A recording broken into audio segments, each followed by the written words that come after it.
ప్రతిక వేట్లపాలెం బాణసంచా తయారీ కేంద్రంలో పేలుడు సంభవించి 24 మంది మరణించారు. ఈ ఘటనపై ప్రభుత్వం విచారణ కమిటీని ఏర్పాటు చేసింది. మున్సిపల్ పరిపాలనా శాఖ principal secretary Suresh Kumar, Eagle IG Ravikrishna నేతృత్వంలో కమిటీని ప్రభుత్వం నియమించింది. ఈ మేరకు మంగళవారం ఆదేశాలు జారీ చేసింది.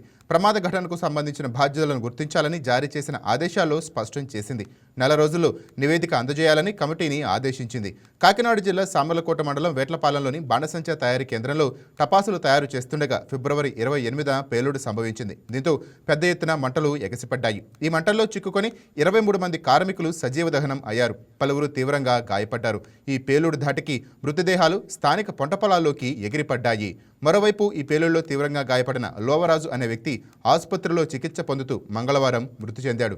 దీంతో మృతుల సంఖ్య 24కు చేరింది. ఈ ఘటనలో గాయపడిన పలువురు పరిస్థితి విషమంగా ఉన్నట్లు సమాచారం. ఈ ప్రమాదం జరిగిన సమయంలో టపాసుల కేంద్రంలో 70 మంది ఉన్నట్టు తెలుస్తోంది. ఈ ఘటనలో మరణించిన వారికి ప్రభుత్వం నష్టపరిహారం ప్రకటించింది. అలాగే గాయపడిన వారికి సైతం నగదును పరిహారంగా అందజేయనున్నట్లు వెల్లడించింది.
Please subscribe to YK TV Network. Please subscribe to YK TV. Please watch YK News.